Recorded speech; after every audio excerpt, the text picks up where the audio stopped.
where are you going to find some of the best and also some of the worst rides in all of Disney World. Follow us inside Disney's Hollywood Studios today to learn about which rides you need to experience and which you are most definitely going to want to skip.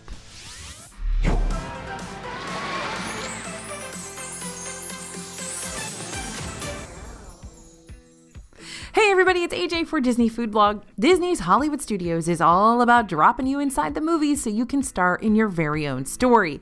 And that goes for its immersive rides too. But when it comes to your personal preferences, which rides need action and which need cut from your schedule, today we're going to break it down for you so you can get a clear picture of which rides you and your family have to prioritize and which ones definitely will not be worth all the stress they create.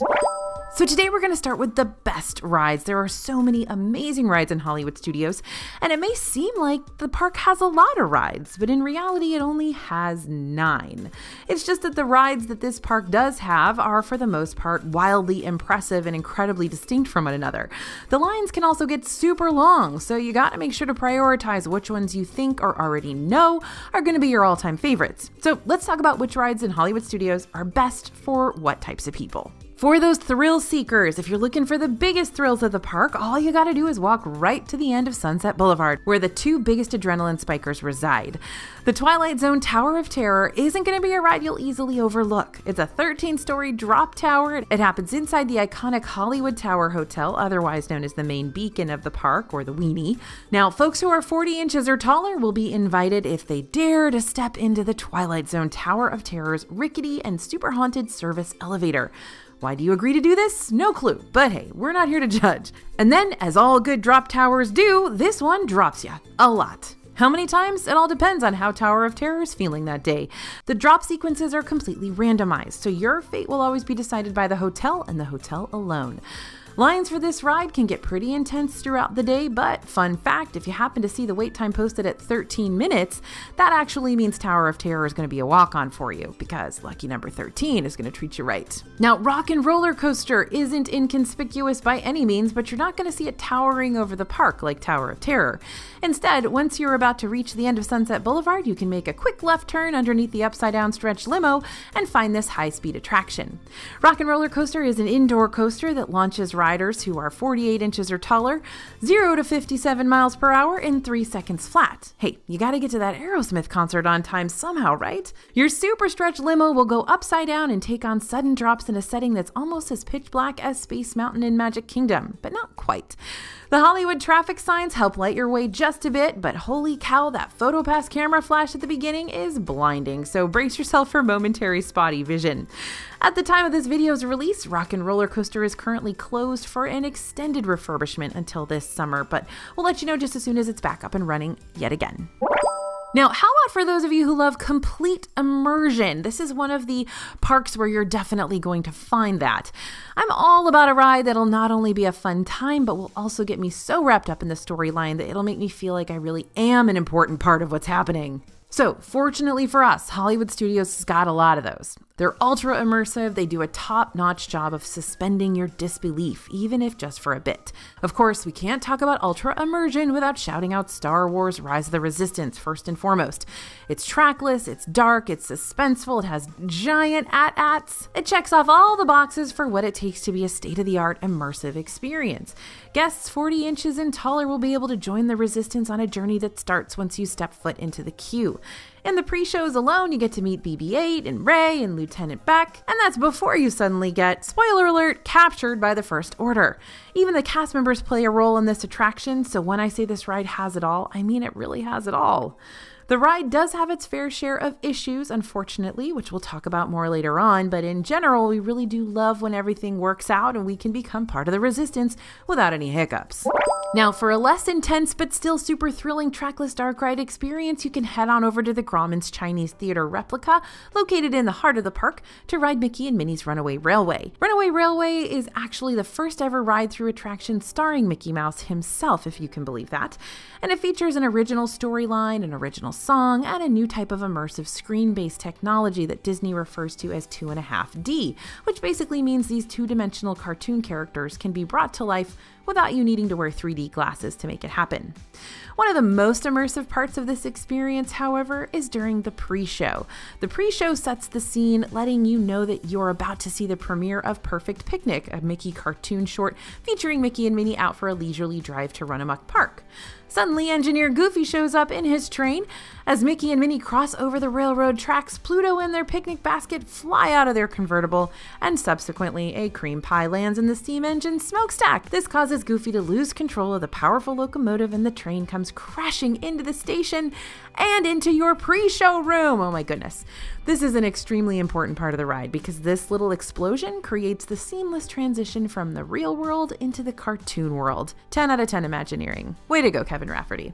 Now, back in March of 2023, Disneyland opened their version of Runaway Railway in their newly remodeled Toontown, which, truth be told, feels even more immersive than the one featured in Hollywood Studios thanks to the El Capitan Theater.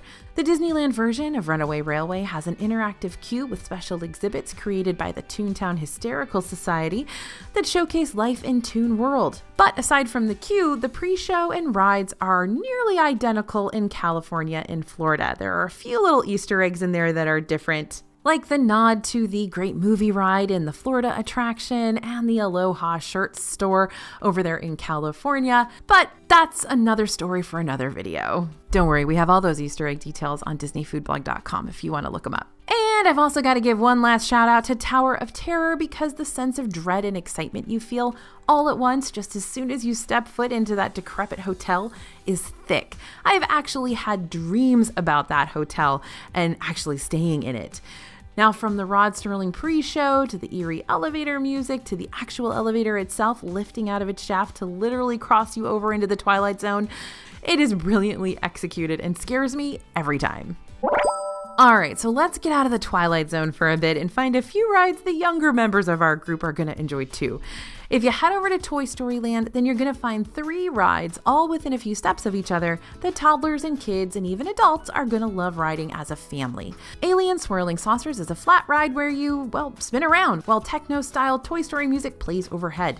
The swirling isn't as intense as Mad Tea Party over in Magic Kingdom and definitely not as intense as Mission Space in Epcot, but you can still manage to get some powerful spins that'll make your tummy tickle. This is kind of like the Mater ride in Cars Land in Disney California Adventure. You can also liken it a little bit to a Tilt-A-Whirl, but it's not quite as intense if you've ridden one of those in like a state fair. Now, Toy Story Mania is the oldest of the 3 rides, but has stood the test of time. This interactive ride provides you with your own pullback cannon, so you can play virtual carnival games with characters like Buzz Lightyear, Woody, Jessie, the Green Army Men, and basically any of your favorite Toy Story friends, except for Ducky and Bunny from Toy Story 4, because they're too new for this one. But the most popular ride out of the 3 is Slinky Dog Dash. Slinky Dog is a junior coaster where guests 38 inches or taller will be able to jump on the back of our trusty spring-loaded companion, Slinky Dog, and ride around Andy's backyard. There's a mini launch in the middle of this coaster that gives it a fun little oomph of energy, but don't worry, there are no 0 to 60 launches you'll have to worry about over here. Aside from all the Toy Story fun, Mickey and Minnie's Runaway Railway is a great ride for all ages too. Not only does this ride have no height requirement, but it's just so colorful and charming and fun to look at. Each unique scene is sure to capture your kiddo's attention and hold it for the duration of the ride. Now, how about for the video game fanatics? Here's a bizarre category for you that I felt was appropriate for several Hollywood Studios rides. If you love video games or just competition in general, there are 3 specific rides in this park that'll scratch that itch for you. The first one is obvious, it's Toy Story Mania, which I just mentioned in the last point. During each carnival game, you'll have a chance to rack up points and try to achieve the best score in the vehicle and beat your partner as well, but here are some tips to help you guarantee those bragging rights. First off, don't stress about accuracy. Sure, it's better for you to hit the targets that you're aiming for, but your overall accuracy that you're seeing on your ride vehicle screen isn't going to affect your final score, so don't hesitate to speed fire when need be. Also, don't overextend your arm on this one. If you use your entire arm to pull back on the cannon string, you're going to wear yourself out real fast. Instead, Instead, place the string between your index and middle fingers while resting your thumb on the ball. This will allow you to rely more on your wrist and less on your entire arm to help create a faster shootout motion. For another video game-like ride, head back into Galaxy's Edge and get yourself on Millennium Falcon Smuggler's Run. Upon boarding this hunk of junk, you'll be assigned one of 3 roles: pilot, gunner, or engineer.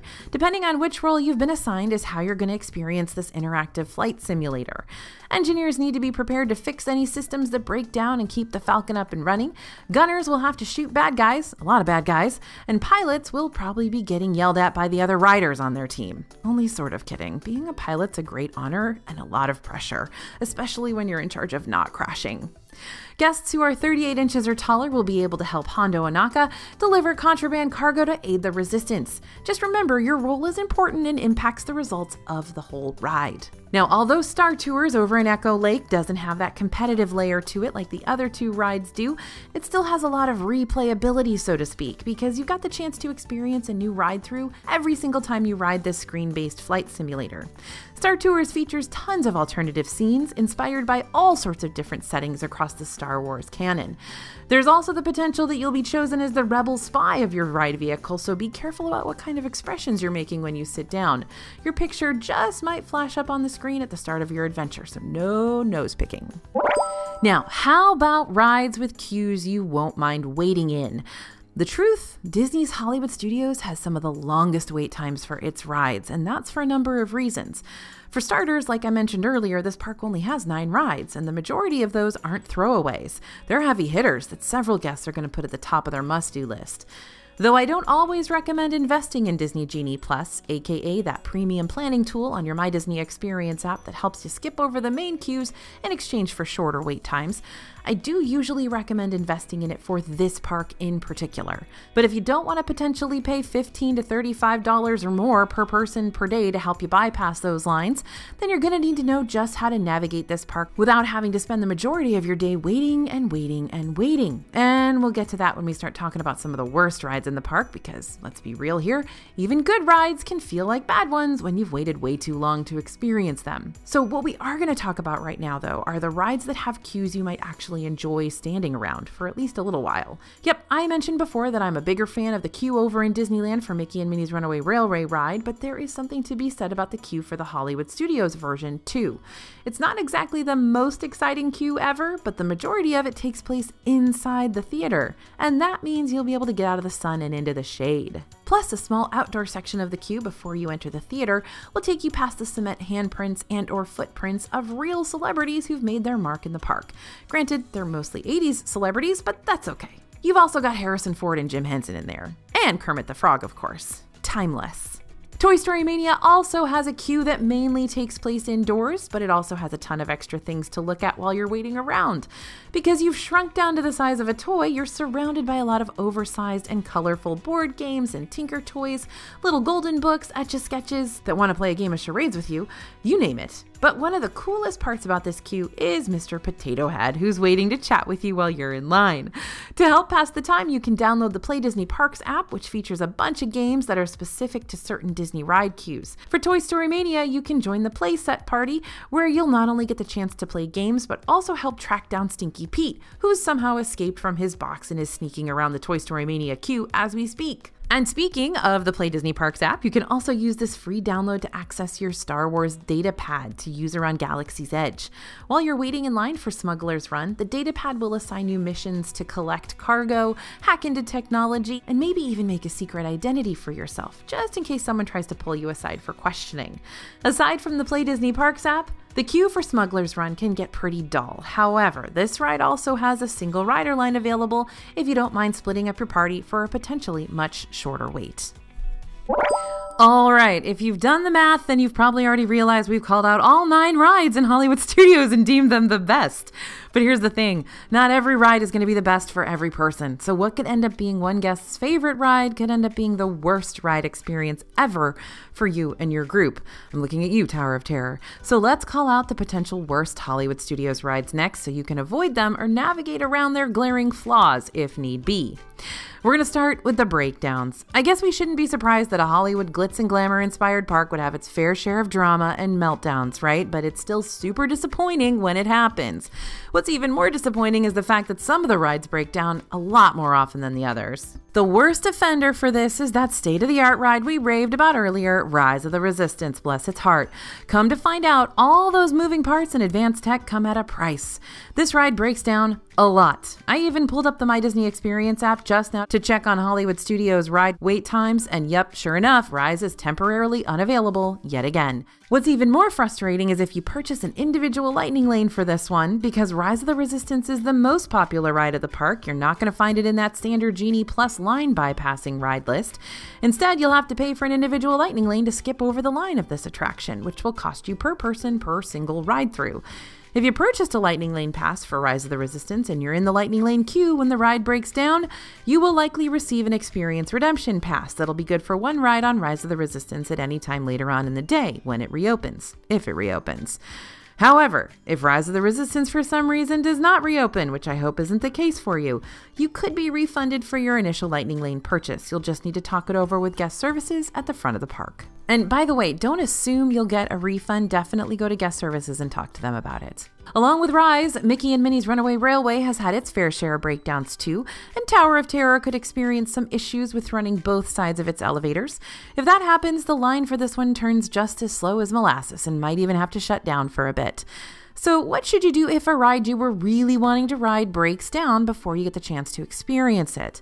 First and foremost, keep checking back on the My Disney Experience app to see if and when a ride reopens. More than likely, if the app lists an attraction as temporarily unavailable, the ride should go back online later on in the day. Usually. If you catch a ride right when it starts running again, you could catch a much shorter wait time than usual. However, if you miss that limited window when a ride first reopens, the wait times will likely be higher than normal for both lightning lanes and standby queues since people were missing it and don't want to miss it again. I'm not saying obsessively check your My Disney Experience or anything because you don't want to let one breakdown prevent you from enjoying the rest of the park. Just keep an eye on things and don't give up the ride yet. So let's say it's getting toward the end of the day, the ride you've been waiting for is finally back online, but the wait time is hours long and you can't get a lightning lane for it. This is when you gotta have a real talk with your group. Is this ride gonna be worth potentially 2+ hours out of your park day, or should you wave the little white flag? Now, my team and I have had the privilege of going to Disney World frequently, so if you ask one of our reporters whether or not a 2+ hour wait for any Disney ride is worth it, they're more than likely going to say not at all, no matter how much they absolutely love a ride. So this is when I put myself in a different pair of shoes. If I were to visit Hong Kong Disney right now, it'd probably be one of my only chances to do so. And if I saw that the line for their Mystic Manor Dark ride was projected as a 3-hour wait, and that was my only option to get on this ride, you betcha I'm waiting that full 3 hours to experience it. If Disney World is a once-in-a-lifetime experience for you and one of these rides is listed as an incredibly high wait time after being closed for an extended period of time, it just might be worth the wait for you. But then again, if this is a once-in-a-lifetime trip, I'd strongly encourage you to look into the lightning lanes and not wait to purchase them until later on in the day. Genie Plus and individual lightning lanes might be pricey, but they can certainly save your time. We've got a video talking all about how you can outsmart Disney Genie Plus to get the most out of your purchase, so don't forget to give that a watch right after this. So the rides at Hollywood Studios probably provide the most thrilling, adrenaline racing experiences out of the 4 parks. And depending on who you're talking to, that could be a really good or a really bad thing. What if you have some super apprehensive riders in your group? Rides like Rock and Roller Coaster and Tower of Terror, they're great for older kids and teens and all-around adrenaline chasers, but they're not going to be the best for those who might not be tall enough to ride or are generally nervous riders. Even Rise of the Resistance can be intimidating. Despite this being mostly a dark ride, there are some more thrilling elements to this one, including a sudden drop you might not have been expecting. If you're an adult and you're just not feeling these today, don't force yourself to go on them. You can always take some time away from your group to go hit up a few gift shops, grab a snack, see a show, or maybe even explore the Walt Disney Presents self-guided tour for a Disney history lesson along with a refreshing blast of air conditioning. However, if all the adults in your group do want to ride, but you got some younger members of your party who can't or don't want to, this is a good time to check out Rider Switch. To use Rider Switch, you'll need to talk to the cast member at the entrance of the ride, let them know you're planning on using Rider Switch so they can scan your Magic Band or park ticket to get you all set up. Then the riding will commence per usual. Group 1 of your party will wait in the normal queue, while Group 2 will wait behind with the kids. After Group 1 rides and returns, they'll play a game of tag team. Now it's Group 1's turn to watch the kids, while Group 2 gets to go go on the ride. Only this time, Group 2 will get to scan their band or card and use the rider switch to access the ride's lightning lane to shorten their wait time, so they don't have to wait in that whole queue all over again. And just a heads up, rider switch isn't just for little kids either. Anyone who can't or doesn't want to ride doesn't need to wait alone while the rest of the group rides. You can use rider switch whenever it's most convenient for your group. Next, let's talk about motion sickness. So Bria's got a quick story for us. She was really excited to take her friend to Hollywood Studios for the first time, and she knew she had motion sickness issues. So she told her in advance that rides like Toy Story Mania, Alien Swirling Saucers, and Rock and Roller Coaster might be some she'd want to be cautious about, since these rides have spins and loop-de-loops. But she really didn't consider how many Hollywood Studios rides could trigger motion sickness for a person until she saw her friend get green in the face after most of them.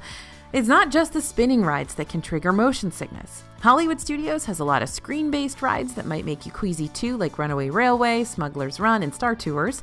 And even though Tower of Terror isn't going to spin you around, if you happen to get a ride sequence that drops you just one too many times, your stomach could definitely hate you by the end. But that's no fun, right? Just because some folks are more sensitive to a certain ride doesn't mean they should be left behind unless they prefer it that way. For Disney goers prone to motion sickness who still want to ride the rides and avoid the FOMO, make sure you pack those over-the-counter motion sickness medication, like Bonine or Dramamine or the motion sickness patches, in your park bag. If you do forget to pack these types of meds beforehand and happen to get on a ride that's making you feel weak in the knees, backtrack to the front of Hollywood Studios. If you're heading back to the entrance and down Hollywood Boulevard, the park's first aid center will be to the right of the Crossroads of the World marker, aka that silver tower with Mickey standing on the top of the globe. Disney's first aid locations always have cast member nurses on call who can help provide you with free remedies for minor ailments to get you feeling better in no time. All right, time for some hot takes. Now, the rides in Hollywood Studios are a good time, but they become less and less of a good time if you find yourself standing in line for what seems like forever just to ride something that's only like a minute or two long. I feel this the strongest with Slinky Dog Dash. If Slinky Dog had a consistent max wait time of maybe 30 to 45 minutes, that'd be great. This really is a fun little coaster, and I love having Wheezy the Penguin serenade me at the end. But this coaster is not usually a 30 to 45 minute wait. More often than not, it's a 75 to 90 to even 120 minute wait. The first part of that wait keeps you directly in the scorching sun because you're in Toy Story Land and there's no shade. And the second part at least puts you in the shade, but you're still not going to get much relief. There's no AC, you're still outdoors. Alien Swirling Saucers normally doesn't have wait times that compete with what you'll find over at Slinky Dog, but unlike Slinky Dog, a 30 to 45 minute wait for the saucers is not worth it, especially since the queue is pretty boring and also very stuffy. So what should you do to avoid waiting in forever long lines if you decide to skip the lightning lane method this time around? Option 1, use early theme park entry. Early theme park entry lets guests staying on Disney World property at a Disney-owned resort enter any of the parks on any days 30 minutes before they open for all other guests. Many times guests will use this Disney Resort perk to get ahead of the crowds for Rise of the Resistance, and by Jove, you can do that too. Just expect there will be a whole lot of bottlenecking as people push their way into that already tight queue. But if you'd rather not make a beeline for Rise, Slinky Dog Dash is a good one to prioritize early in the morning instead. Not only will the ride be shorter then, but you won't be waiting in line for this one during the heat of the day, making it a much more tolerable wait. Option 2, wait until the evening. Ride queues do tend to peak during the middle of the day, but they'll dwindle down quite a bit in the last hour or so of the evening. Not to mention the queues will dwindle down even more if you decide to skip the park's nighttime spectacular, Fantasmic, and get in line for one of these experiences instead, since a good bulk of the crowds are going to be making their way over to Sunset Boulevard to see that show. Just be warned, if something were to happen to one of these rides, like a Notorious Breakdown for instance, it's not going to go back online after the park closes. So if you wait to ride one of these and something happens to it that makes it have to close down early, you might end up missing out on the ride altogether, and that could be a gamble you don't want to take. And option 3, check the ride's forecasted wait times on the My Disney Experience app. I can see when a ride's wait times will be at their predicted lowest on the day of my visit by going to the attractions and shows tip board and tapping on the ride I'm curious about. This will pull up an estimated graph of when queue times will be at their potential peak and their potential drop-off point. These forecasts aren't always 100% accurate, but they do follow a pattern that aligns with what the parks have been typically seeing recently, as well as what crowd levels are looking like on that day.